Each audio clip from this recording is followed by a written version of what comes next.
Welcome everyone, Christine here with a discussion about Warhammer 3 Omens of Destruction DLC, which will be coming out on the 12th of December, featuring 3 paid Legendary Lords, 1 free Legendary Lord in terms of Arbol the Undefeated, as well as racial improvements reworks for Khorne, Ogres, and Greenskins, 2 of which absolutely do need significant rework, specifically Khorne and the Ogres. And we'll see what comes out of it.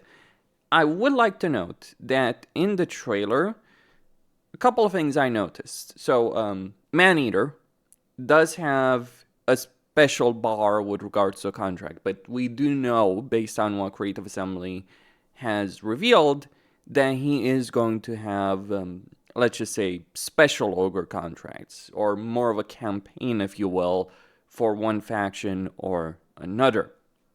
For Khorne, I only noticed an extra tab for Skulltaker in the footage they showed, like just a glimpse of the campaign map that they showed over there.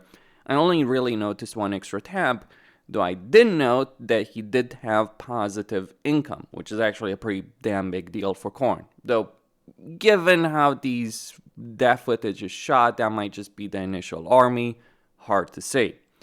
I would also not necessarily take anything in terms of the areas that they show these characters in as an indication of where they actually start, because they might start in completely different areas and they're just making their way in one particular path for the sake of the trailer. But what I want to read over here on the blog is like, with regards to the free content, so we get Arbol the Undefeated, as well as faction updates for Ogre Kingdoms, Khorne, and Orcs and Goblins, Greenskins. So, looking at the Steam pages for each of the packs, keep in mind that none of these have prices just yet. But for Gorbad, Omens of Destruction, we can see Gorbad over here on his Warboar. We also see the legendary hero that he's going to get, and we're going to get the monstrous squig. So, what do we get over here? Well, with Ironclaw, it introduces one of the most infamous of all Orc war bosses, Gorbad Ironclaw, as a playable legendary lord alongside the deadly host of new battle units. So, unique campaign feature, the plan, a tenacious tactician. Gorbad must experiment with unique battle strategies such as matching different units in his army roster to unlock powerful synergetic bonuses such as abilities, attributes, and campaign perks. So that is really important because I'll be honest, when it comes to playing battles, you can play battles with the default units. You don't necessarily need significant upgrades to be able to win a campaign. The real power, from my point of view, in a campaign comes from various campaign benefits that various legendary lords have. That's my perspective on the level of campaign. So it'll be interesting to see what he has on offer. Worth noting that in the trailer I didn't really spot any significant UI differences for Gorbad when they showed him off. With regards to where they showed him off in Averheim with Unpleasant Climate, I'm very skeptical that he'll start there. We know they're moving Warzag. I think the go-to mentality right now is that he's going to start in Ekrund. And he's probably going to have to make his way to the Empire. But it's one thing when you're playing Grom and you're surrounded by Unpleasant Climate from the very beginning, as opposed to starting with Good Climate and then moving into Unpleasant Climate later on. Which, by the way, Greenskins, considering the sheer level of power that they currently have, that is perfectly fine. You can manage that. You won't have a flying mount, you'll have a Warboar. Okay. And you'll have a Mighty Axe, so that's going to be his item, the Mangler.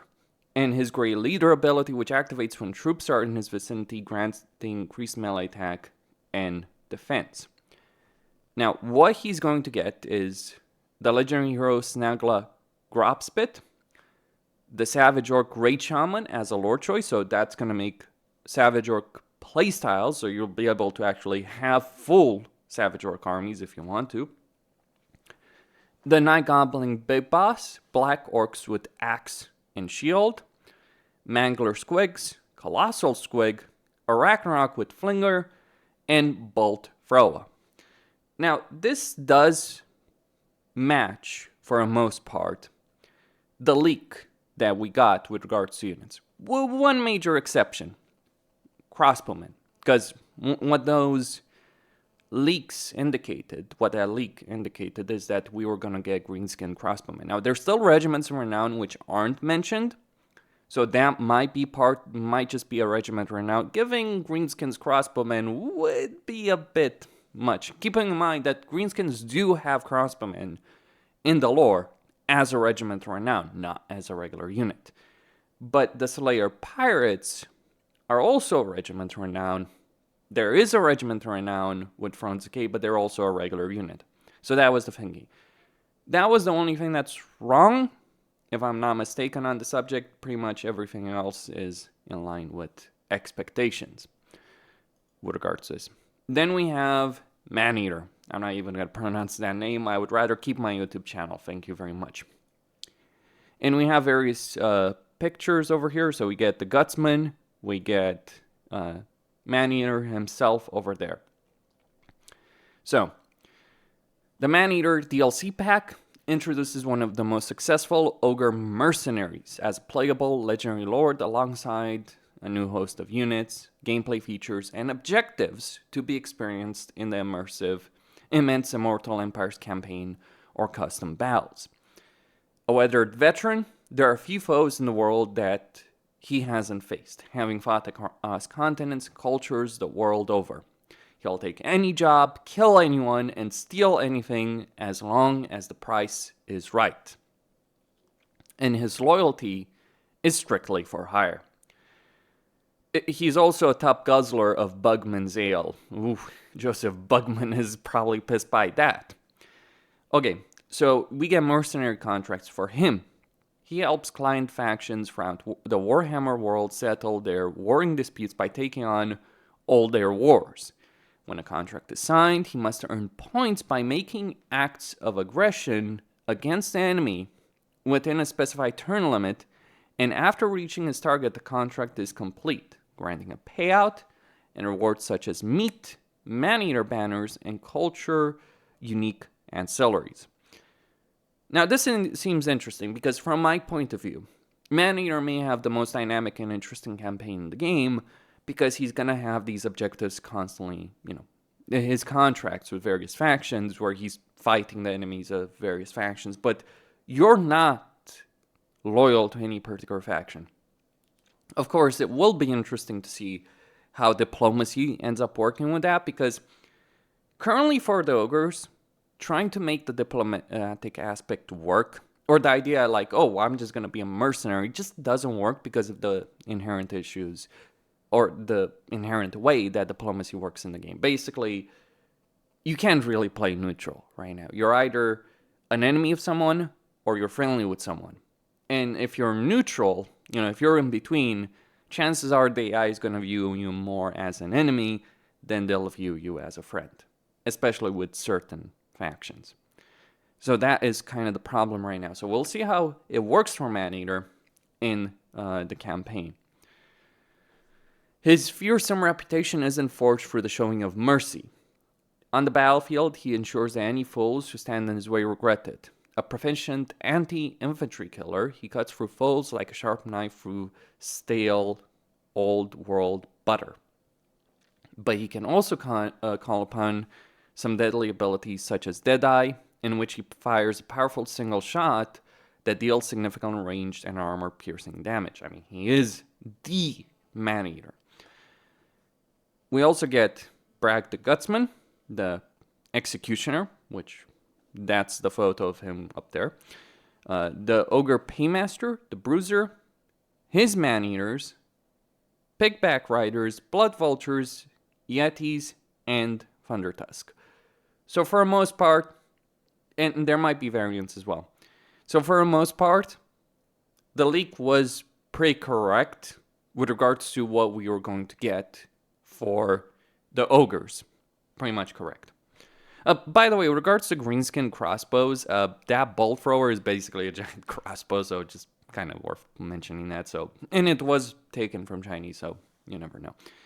And of course, 3 regiments of renown.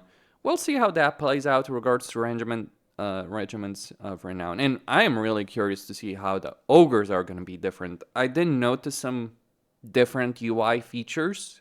The only real ones that I noticed were with Maneater when they showed just a portion of him on the campaign map. So we'll see how that plays out. I think he had the camp girl, but he does have a bunch of buttons that other ogres probably won't have.